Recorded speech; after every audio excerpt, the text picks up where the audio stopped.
¿Qué onda escuchas? Bienvenidos a Noches de Terror, el podcast dedicado a aquellos temas paranormales o misteriosos que rodean la vida diaria, cosas que te podrían pasar a ti.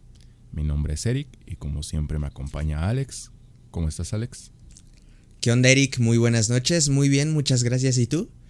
Todo chido, venimos de un live que se puso bastante bueno. Lástima ahí para los que se lo perdieron. Lo pueden ver en YouTube, pero ahí faltan partes porque pues obviamente se tocaron temas un tanto sensibles para la plataforma y los tuvimos que retirar. Y nos metieron por ahí una marca de copyright por lo de la mujer zombie, que el video de la mujer zombie que apenas empezó a circular, pues al parecer alguien ya lo registró. Sí, entonces pues es un aviso para la gente que no nos acompaña para que sepan de lo que se pierden. O sea, sí se tocan cosas un poquito fuertes al grado de que tenemos que retirarlas posterior en la emisión. Entonces pues los invitamos a que se suscriban al canal de YouTube de Noches de Terror MX para que no se pierdan los próximos lives, que por cierto estamos preparando un nuevo formato donde ustedes escuchas van a ser los protagonistas, nos van a contar sus historias y a raíz de eso pues vamos a ver qué va sucediendo. Los invitamos a que se unan al grupo de Facebook de Escuchas de Noches de Terror para que nos compartan por allá sus historias y podamos ir haciendo como un breve filtro para ir eligiendo cuáles son las historias que van a ir saliendo. De igual manera no se olviden de seguirnos por acá en Spotify y también lo pueden hacer en Instagram como Noches de Terror MX. Alex, ¿tienes algo más que agregar? Pues si está en sus posibilidades y les gusta mucho el podcast, pueden hacernos un pequeño apoyo o donación en la plataforma de Anchor. Ahí tenemos el link abajo. Hay suscripciones desde $1 al mes. Creo que la máscara es de $5. Entonces pues se les agradecería mucho si pueden ayudarnos a financiar equipo de esa manera. Entonces sería todo, Eric. Sí, ya es todo. Los dejamos con el episodio número 47 y nos vemos ahorita. Para una mejor experiencia se recomienda escuchar este podcast a oscuras y con audífonos.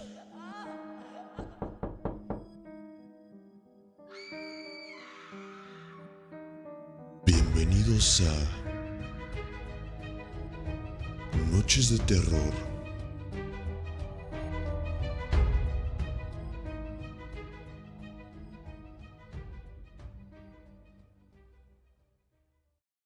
Muy buenas noches a todos nuestros escuchas, sean bienvenidos a este nuevo episodio de Noches de Terror.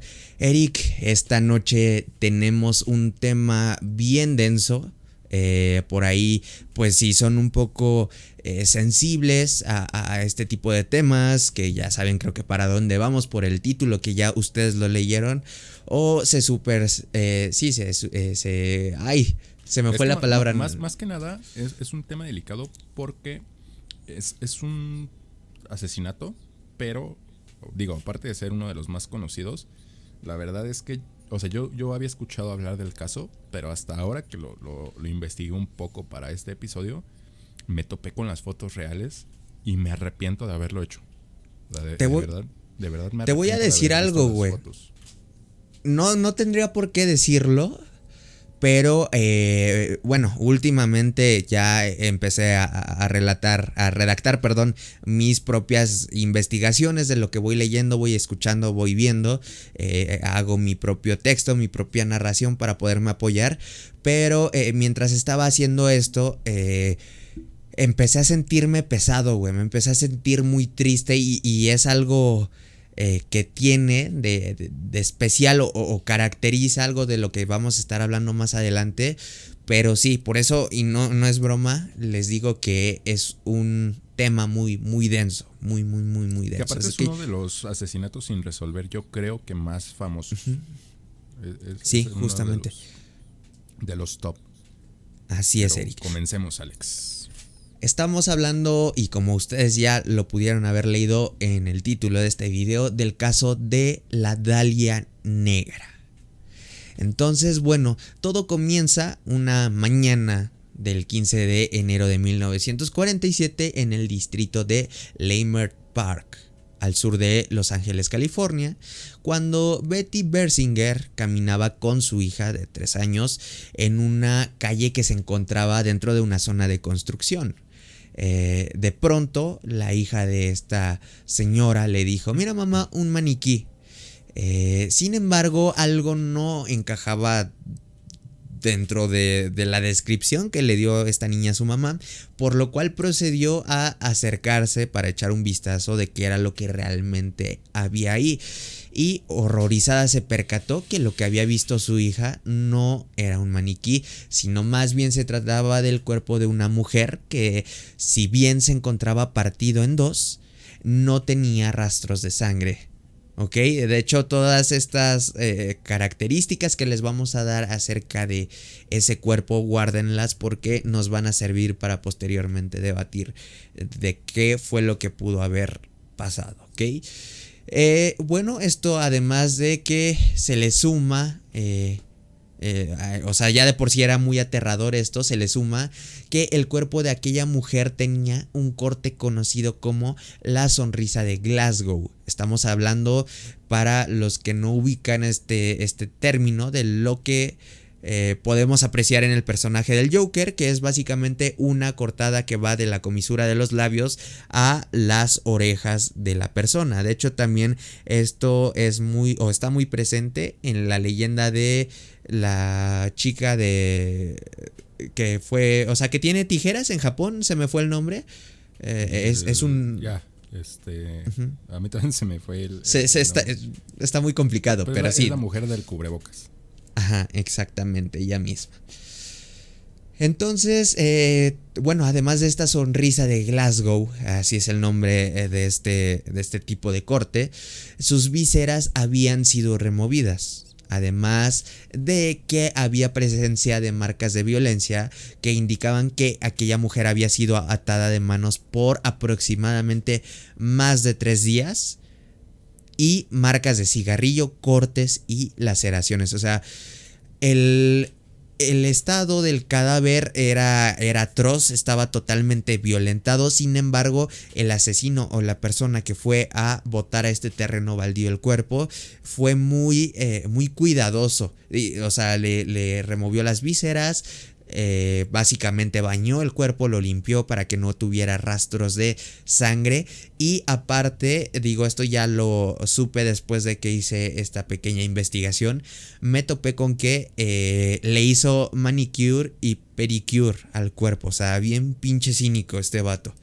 Sí, o sea, en algunos puntos fue tan cuidadoso con el cómo presentó el cuerpo.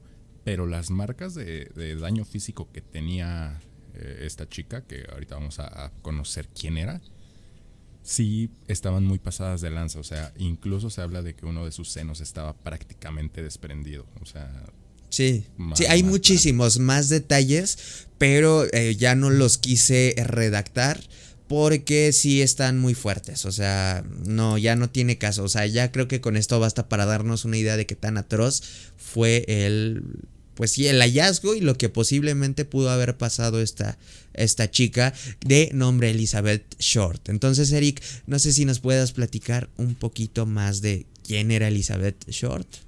Sí, pues como bien lo comentas, Elizabeth Short nació el 29 de julio de 1924 en Hyde Park, Boston, Massachusetts, en Estados Unidos.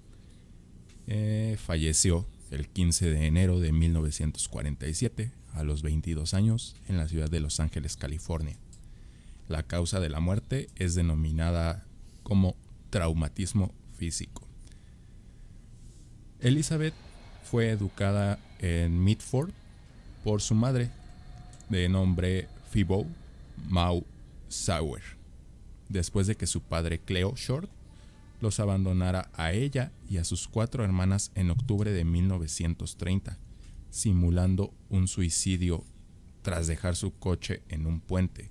Que esto ocurrió en la Gran Depresión de Estados Unidos y se dio por hecho que fue así por cómo encontraron el coche, y pues era una práctica hasta cierto punto común en esa época, porque pues la gente estaba viviendo tiempos muy, muy, muy difíciles. Elizabeth, aquejada de asma, pasó sus veranos en Mitford y sus inviernos en Florida, en casa de unos amigos de su madre. A la edad de 19 años, viajó hacia Vallejo, California, a vivir con su padre, que volvió a ponerse en contacto con ellas. Su esposa no le perdonó que las hubiera abandonado y le dijo que no quería volver a saber de él prácticamente. Pero Elizabeth decidió aprovechar la oportunidad para estar más cerca de Hollywood, para así convertirse en una famosa actriz, su gran sueño. Los dos se trasladaron a Los Ángeles a principios de 1943, pero su padre quería prácticamente una criada que le hiciera la comida y le limpiara la casa, y pues quién mejor que hacer eso más que su propia hija. Para él era la idea perfecta, pero pues Elizabeth tenía muy claro que no quería tener una vida convencional. Después de una intensa discusión con su padre, se fue y consiguió un puesto de trabajo de cajera prácticamente, si se le puede denominar así, en el campamento Coke, que es la actual, es una actual base de la Fuerza Aérea, que cambió de nombre, pero pues desde ese entonces funge la misma función. Después se trasladó a Santa Bárbara, donde fue detenida el 23 de septiembre de 1943 por beber siendo menor de edad, y fue de vuelta a Mitford por las autoridades juveniles. Este dato es bastante importante, ya que la foto que le tomaron cuando la detuvieron fue la foto que ayudó a identificar el cadáver de este asesinato. Obviamente también le tomaron las huellas dactilares, pero creo que Alex más adelante nos va a platicar qué pasó con eso, qué fue lo que hubo, y si no lo retomamos más adelante. En los 3 años siguientes residió en distintas ciudades de Florida, con ocasionales viajes de regreso a Massachusetts para visitar a su madre. No sé por qué no puedo pronunciar eso. Obtenía dinero la mayoría de las veces trabajando como camarera en restaurantes, o sea, un trabajo que no le consumía gran tiempo ni gran esfuerzo. En Florida conoció a Matthew Gordon, quien era parte de la segunda comandancia aérea y de capacitación para el despliegue en China, Birmania e India. Elizabeth Short le dijo a algunos de sus amigos que Gordon le había escrito una carta desde la India proponiéndole matrimonio, mientras se recuperaba de un accidente aéreo que había sufrido cuando trataba de rescatar a un piloto derribado. Ella aceptó su propuesta, pero Gordon Jr. murió poco tiempo después en un accidente, el 10 de agosto de 1945, antes de que pudiera regresar a los Estados Unidos. Más tarde se llegaría a decir que ellos se casaron y tuvieron un hijo que murió, ignorando que la autopsia reveló que ella nunca había estado embarazada y por supuesto no había dado a luz, aunque los amigos de Gordon confirmaron que sí existió una relación entre él y Elizabeth. Después del asesinato, la familia del prometido negó cualquier relación entre ambos. Después de la muerte de su prometido, Elizabeth regresó al sur de California a principios de 1946 para encontrarse con un viejo novio que había conocido también en Florida durante la guerra, el teniente Gordon Flicking, quien estaba viviendo en Long Beach. Y pues él estaba digamos que cansado de la vida que llevaba y se marchó a Carolina del Norte, pero continuaron en contacto por cartas. La última que recibió de ella tenía fecha de 8 de enero de 1947 y le contaba que planeaba irse a Chicago para trabajar como modelo. Durante los 6 meses previos a su muerte, residió en el sur de California, principalmente en el área de Los Ángeles, viviendo en varios hoteles, edificios de apartamentos, pensiones y casas privadas, sin quedarse en ningún espacio por mucho más de unas pocas semanas. Y los salarios que ella obtenía como eventual camarera de los negocios que comentábamos antes, los gastaba en ropa y maquillaje, pues ella tenía la esperanza de que algún cazatalentos de Hollywood la descubriera. Ella creía que, bueno, más bien a ella siempre la apasionó mucho como la parte de querer ser famosa, o sea, era como su sueño, por así decirlo, que nunca se decidió tal cual a hacerlo de manera profesional o constante, o sea, tampoco hay un registro de ella así, pero sí era una de sus aficiones. De hecho, ella gastaba prácticamente todo el dinero que ganaba como camarera en comprarse ropa, maquillaje y tratar de andar siempre bien vestida. De hecho, el nombre o el apodo de la Dalia Negra va un poco por su manera de vestir, porque se dice, es como una leyenda que hay en torno a todo este caso, que hay muchísimas teorías y todo esto, que después de que murió su prometido, ella comenzó a vestir casi siempre de negro. Y justo cuando la encontraron, pues la ropa con la que la habían visto, por así decirlo, en las últimas veces con vida, era negra, y por eso fue el apodo de la Dalia Negra. Aparte de que, como el caso fue tan mediático, había salido también en esos tiempos una película que se llamaba La Dalia Azul, y fue como el match perfecto entre esas dos cosas. Sí, es toda una leyenda. De hecho, hay 1000 teorías del por qué se le llama Dalia Negra a esta Elizabeth Short. Porque de lo tan mediático que fue el caso, empezaron obviamente los periódicos, con tal de vender sus ejemplares, empezaron a crearse 1001 teorías. Y sí, justamente las dos más aceptadas son las que acabas de mencionar. Uh-huh. Pasamos con la siguiente sección, Alex. Sí, a mí me llama mucho la atención este caso porque, como bien tú ya describiste a esta Elizabeth, que de hecho le decían también Beth, pues el diminutivo, era una chica. De hecho yo no, o sea, yo tenía conocimiento del caso, lo medio ubicaba, pero hasta ayer fue que realmente me di la tarea de adentrarme sobre ella.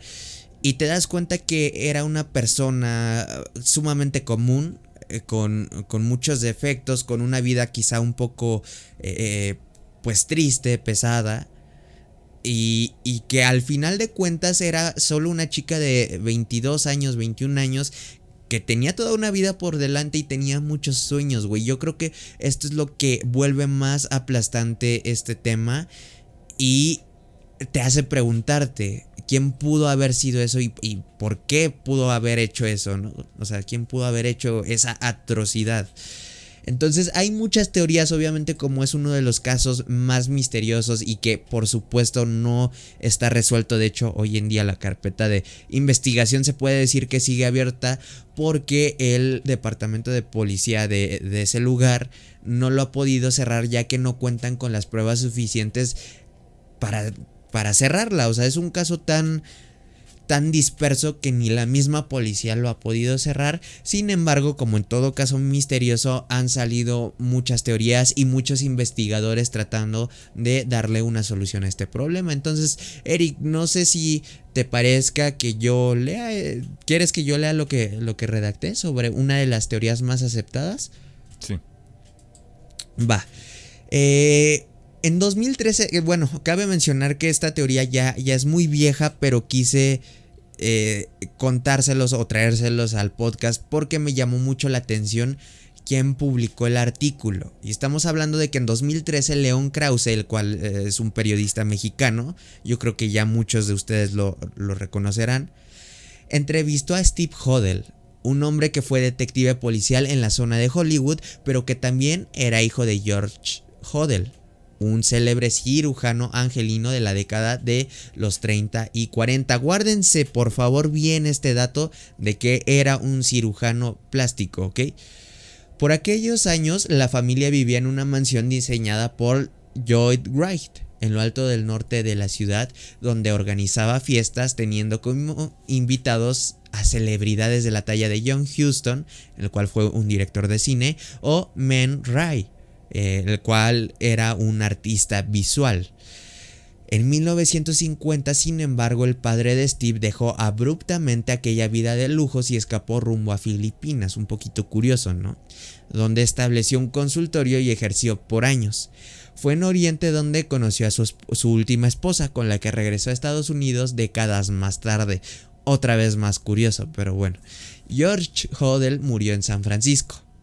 Hasta ahí termina la vida de George Hodel. Sin embargo, tras enterarse de su muerte, Steve, su hijo, visitó a la viuda de su padre y ella le entregó una colección de artículos personales, entre ellos un pequeño álbum de fotografías familiares que George Hodel llevaba consigo a todas partes.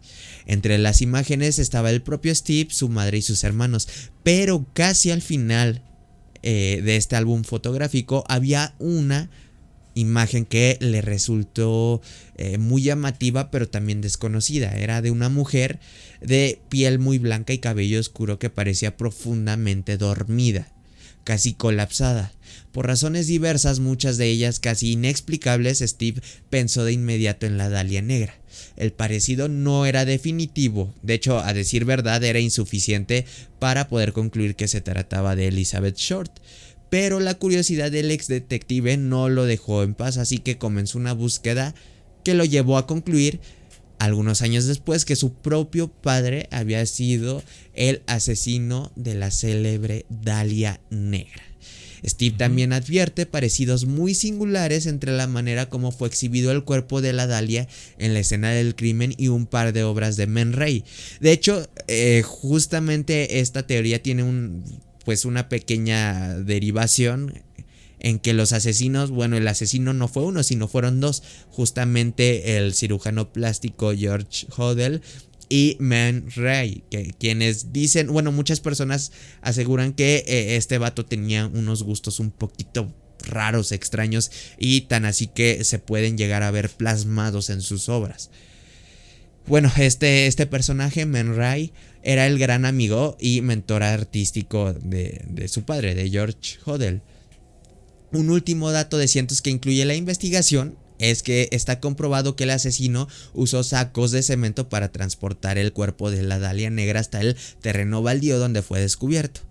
Steve ha logrado conseguir una factura de la época que demuestra que su padre había comprado sacos de cemento para una obra en su casa y que son exactamente del mismo tamaño y de la misma marca usadas por el asesino. Además de que se menciona que, bueno, posteriormente de que antes de que George Hodel escapara a Filipinas, vivía muy cerca de la zona por la que frecuentaba Elizabeth Short. Entonces, Eric, ¿cómo ves esta posible teoría?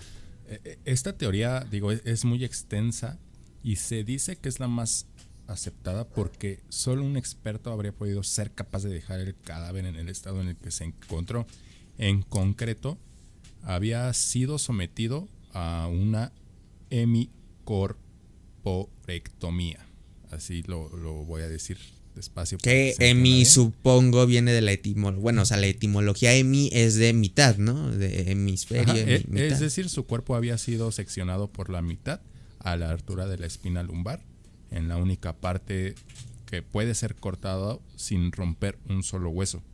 Su tórax y su cabeza, además de brazos, fueron encontrados por un lado, su pelvis y piernas por otro. Y eso es lo que les digo, que las imágenes pueden llegar a perturbarlos bastante. Les recomiendo no buscarlo, o ya si son morbosos, pues sí vayan a buscarlo, así como Dalia Negra, y van a encontrar fotos de los periódicos donde, de hecho, hay fotos de muy cerca. Güey, está ridículamente documentado. O sea, yo personalmente no les recomiendo irlo a ver. Es muy fuerte. Yo me metí, obviamente, porque me tuve que documentar. Y cuando vi, sí, no es buena idea, amigos. De hecho, ahí les va un dato curioso. Que, bueno, obviamente no sé si venga tanto al caso, pero un vendedor de periódicos se fascinó tanto con este tema porque cuenta que él de niño, obviamente, pues fue de los primeros en llegar a la escena del crimen, porque pues, se dio cuenta en los periódicos que lo que estaba pasando. Y él narra que fue a la primer mujer que vio desnuda en toda su vida, porque pues él estaba chico, pero que eso de alguna u otra manera le generó un trauma por lo grotesco de la escena, güey. O sea, que ya no, de ahí en fuera ya no pudo volver a ver a una mujer desnuda igual, porque le recuerda totalmente a eso, güey, esa escena. Sí, son imágenes muy, muy impactantes. Y también un dato bastante curioso que yo creo que por el cual muchas personas se obsesionaron con el caso y con el tratar de buscar una explicación, es porque Elizabeth era muy bonita. O sea, tú ves de las pocas fotos que hay de Elizabeth y sí era bastante, bastante bonita. Pues bueno, ahí yo discrepo, no entra dentro de mis gustos. Sí la vi, no se me hacía, o sea, yo sé, van a decir, ay, no, tú estás bien feo, yo sé que estoy feo, pero aún así no sé. Yo siento que aquí más que nada llamó la atención el hecho de que la película de la Dalia Azul se haya estrenado un par de meses atrás, o días, no recuerdo cuándo fue, pero además de que no eran tan comunes ese tipo de asesinatos en ese momento y por lo grotesco, güey. O sea, sí fue una serie de factores que se combinaron para poder hacer tan mediático ese. Sí, ese. Y sobre la teoría de Hodel, antes de que cambiemos de tema, él publicó un libro que se llama Black Dahlia, Avenger, A Genius for Murder, donde prácticamente relata todo lo que pasó y por qué llegó a la deducción de que su padre podría haber sido el asesinato de Elizabeth. Hay que comentar que Hodel Jr., la persona que hace esta teoría, es policía. Él o sea, es policía, investigó esto pues dentro del marco de sus actividades, facultades, por así decirlo. O sea, lo hizo, cumplía su deber. Y se tardó 15 años en juntar todas las pistas posibles para que no hubiera como duda de que el asesino de Elizabeth Short fue George Hodel, su padre, y sobre todo para descartar otras teorías como la de una mujer llamada Janice, que igual hizo un libro que se llama Daddy Was the Black Dahlia Killer, que aseguraba que su padre era el verdadero asesino. Pero pues con el paso del tiempo se fue demostrando que probablemente no era más que una excusa para vender unos cuantos libros, o quizás el producto de una mente enferma que creyó hasta el día de su muerte que esa era la verdad. Que aquí volvemos a lo mismo que hablábamos un poquito en el episodio de asesinos seriales, de que hay gente que se obsesiona tanto con estos casos que puede llegar a ser peligroso, porque bien, podrían imitar sus actos, recrear todo este tipo de cosas, que afortunadamente creo que aquí con ella no pasó nada, no se ha sabido de otro asesinato similar, pero sí llega a pasar. El detective Hodel fue bastante metódico en su investigación, y en primer lugar solicitó acceso a los archivos que el FBI había recogido sobre su padre.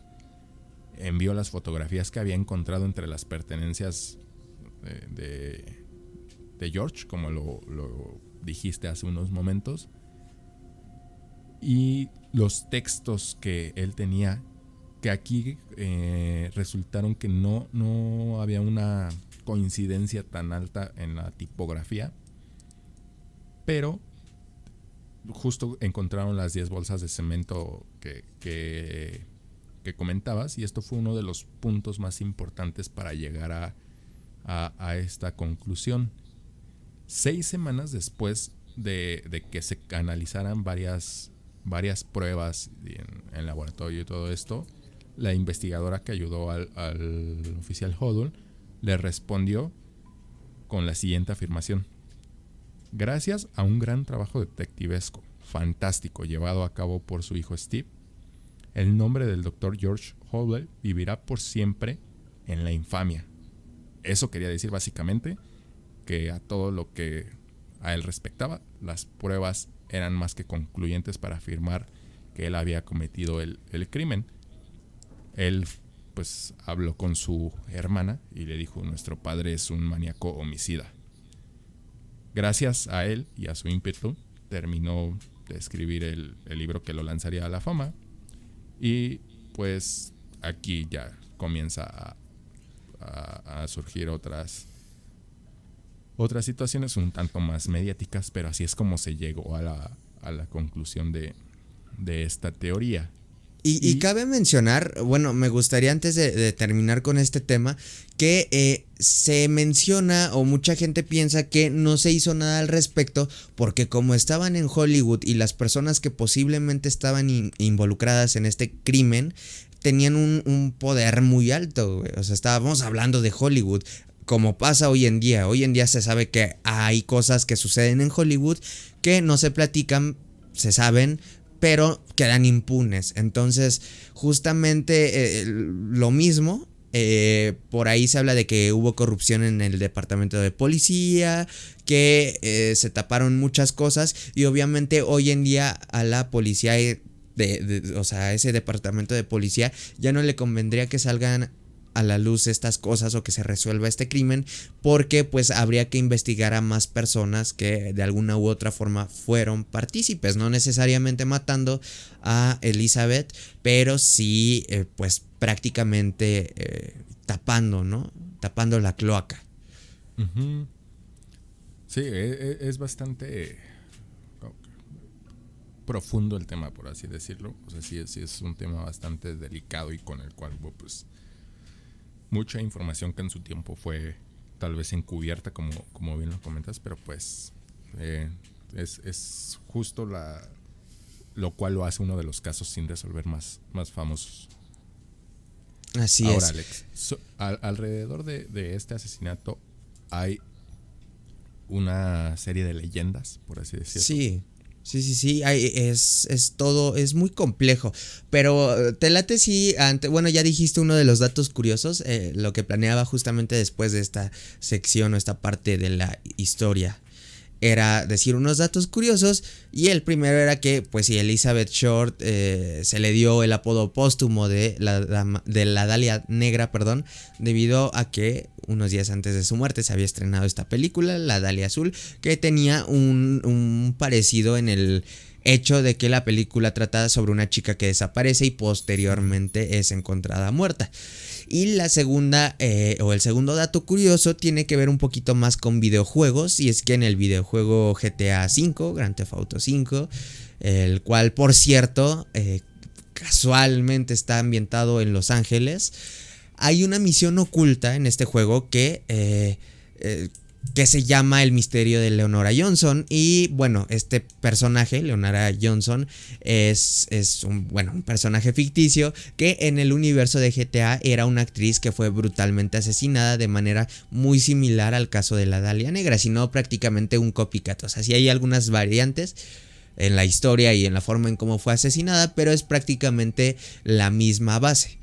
Inclusive dentro del navegador de este videojuego es posible encontrar una página web donde narran este caso, dan detalles y se pueden encontrar algunas fotos, obviamente son modelos 3D, pero muy inspiradas esas fotos en la Dalia Negra, del cadáver de este personaje.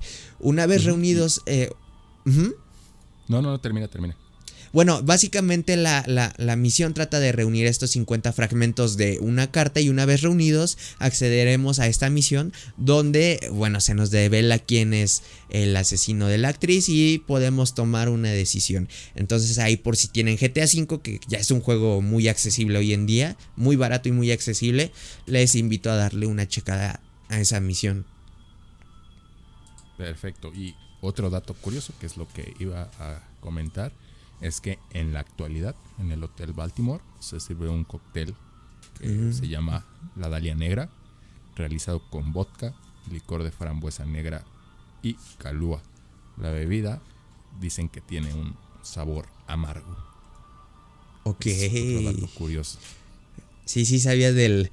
Híjole, ¿cómo se vuelve hasta turístico, ¿no?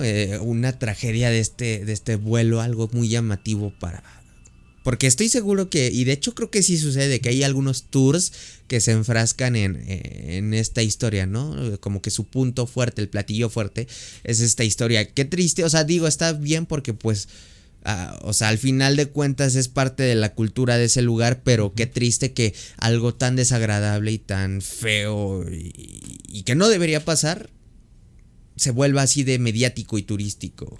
Pero bueno, ahora sí, volviendo al tema que mencionaste, Eric, es cierto que después de este incidente empezaron a suceder muchas cosas misteriosas alrededor de muchas cosas. Se habla incluso que en el hotel que se le vio por última vez a esta Elizabeth Short, es posible ver su fantasma. Se habla de que pasan cosas extrañas en la habitación en la que supuestamente durmió por última vez esta chica. Son leyendas que igual y yo siento que es marketing puro.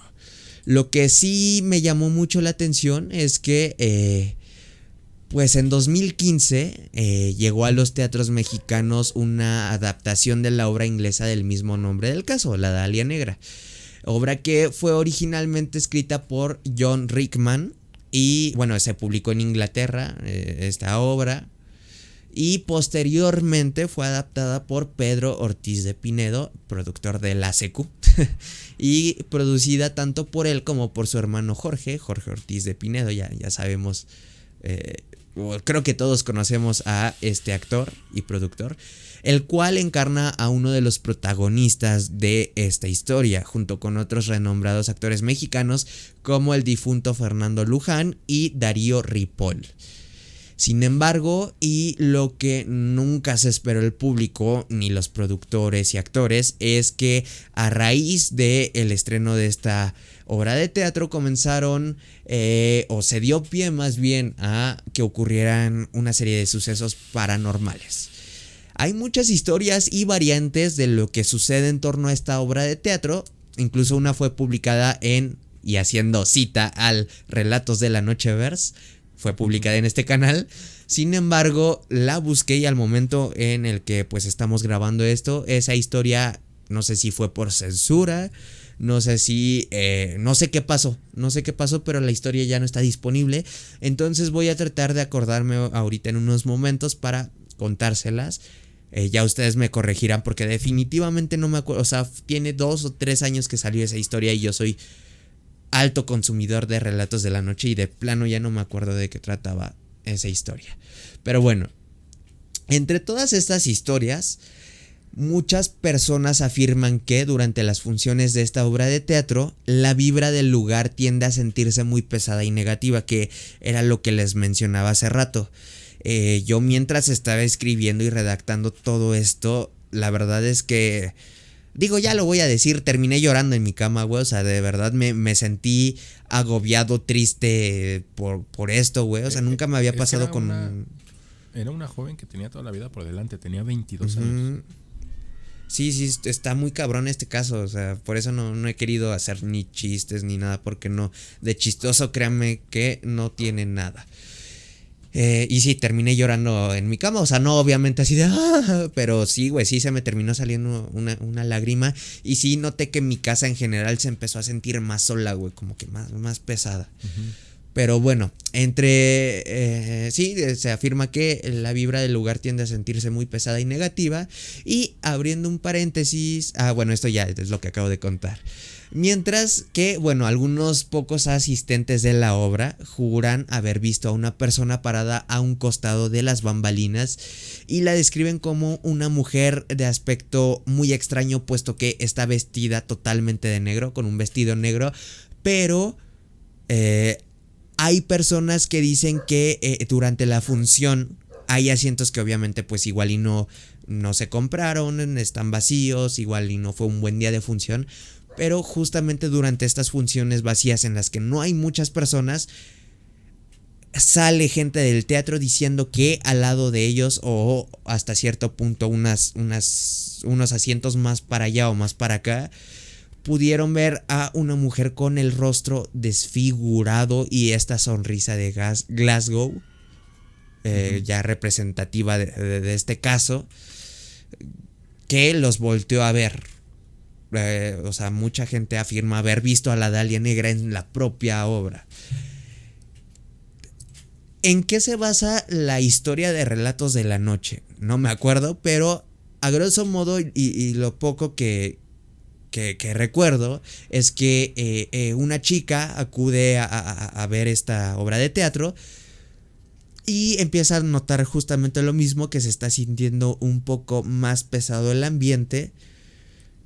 Y en una de esas, bueno, le anda del baño a la chica y va al baño. Y cuando está en el baño, aprecia, bueno, escucha un llanto en el baño. Y ella obviamente se metió al WC. Y por debajo de la, ¿cómo se llama? No sé cómo. Es que ves que las puertas de los baños tienen así como un espacio abajo. Digamos como mampara, la mampara. Debajo de la puerta del baño, básicamente, pudo observar unos pies descalzos. Pues creo que nadie, o sea, nadie no tendría que estar afuera de tu baño. Ajá. Y además justamente recuerdo, sí, o sea, insisto, si alguien de ustedes se acuerdan de esta historia, estaría bien que nos puedan platicar un poquito más de cómo era. Pero era justamente en una función de estas que pues no estaban muy llenas. Creo que era un lunes por la noche, o sea, cuando nadie va al teatro. Y y pues sí, no tendría por qué haber nadie descalzo. Y sí, así es justamente esta historia, este plus, porque pues no podíamos dejarlos sin una historia de terror, porque esto es Noches de Terror. ¿Qué opinas al respecto de estas apariciones, Eric? Pues mira, yo creo que es un caso bastante cargado de energía, por así decirlo, y justo pues creo que hemos llegado a la conclusión a lo largo de estos casi 50 episodios que la mayoría de este tipo de apariciones son simplemente energías. Y pues digo, ella tuvo una muerte tan trágica, y aparte pues se habla de que sufrió mucho antes de morirse. O sea, se habla de que la torturaron al menos 3 días. Entonces, pues yo creo que sí se generó una gran energía alrededor de ella, y pues prácticamente cada que se toca el tema es hasta cierto punto como invocar un poco de eso. Sí, concuerdo totalmente. Creo que esta anécdota de la aparición en la obra de teatro y todas las que existen en torno a este caso, pues son pura y meramente una energía de una vida que terminó trágicamente y es muy lamentable. Y pues toda esta combinación de cosas negativas hacen que pues tiendan a pasar cosas, ¿no? Sí, yo creo que estamos pues hablando prácticamente de lo mismo. O sea, creo que concordamos perfectamente con todo eso. Y no me suena tan loco. Habría que ver si hay relatos alrededor o similares. De hecho, me llama mucho la atención porque hay una obra que se llama La Dama de Negro. Yo creo que sí la has visto. Está justamente basada también en una novela, también hay una película. Y esta obra de teatro se puede decir que es una obra de teatro maldita. Incluso, o sea, con lo de la Dalia Negra no hubo tanta cuestión mediática. Es algo que se cuenta más a voces. Pero con lo de La Dama de Negro, inclusive los mismos productores y actores y toda la gente, todo el cast de esta obra de teatro dio una entrevista, y hay entrevistas y mucha documentación al respecto de que se puede apreciar igual en la obra de teatro a una mujer de negro, ya con o sea, prácticamente la Dama de Negro igual se aparece en esa obra de teatro. Pero lo que han visto entre el público, detrás de los actores, lo que más llama la atención es que han pasado muchas cosas, güey, en esa obra de teatro. Se les han caído cosas, se han fracturado ahí mismo haciendo su chamba los actores, güey. O sea, sí se puede decir que es una obra maldita. Y me recordó mucho a esta obra de teatro y lo que se rumora sobre ella. Sí, es bastante parecido el caso. Alex, ¿tienes algo más que agregar o podemos ir cerrando el episodio? Pues de mi parte es todo. Muchísimas gracias por habernos escuchado. Pues no olviden seguirnos en redes sociales. Nos pueden encontrar en todos lados como @nochesdeterrormx, todo junto y en minúsculas. Y pues nada, yo creo que sí es un caso para pensar, un caso para para reflexionar y sí, para espantarse totalmente, güey. Es correcto. Aquí, antes de despedirnos, pequeño paréntesis. A la gente que vio este episodio en YouTube seguramente lo van a notar raro. Estuvimos casi todo el tiempo con la toma en pantalla dividida porque Alex tiene serios problemas de conexión. En el audio no lo van a notar porque afortunadamente nos prevenimos y está grabando cada quien su audio. Entonces ahorita ya no es chamba de empatarlo. Pero sí, perdón ahí por esa cosa medio rara que van a ver en YouTube, que no se muevan las cámaras y todo esto a lo que ya los habíamos acostumbrado. Igual quiero aprovechar para mandar unos saluditos muy especiales a la gente que nos apoyó en el live con sus donaciones, que fue el buen Luis, que ya conocen, que no pudo estar con nosotros en el live, pero estuvo ahí apoyándonos con sus donaciones, a Otos Dego y a Fernando Suárez, que de hecho él nos contó una historia ahí en el live. Y también un saludito muy especial para MXKWI, que ha estado bastante activo ahí en Instagram. Entonces, ahora sí, sin nada más que agregar, nos vemos el próximo viernes, nos escuchamos el próximo sábado y esténse atentos a las redes sociales del podcast. Bye. Bye.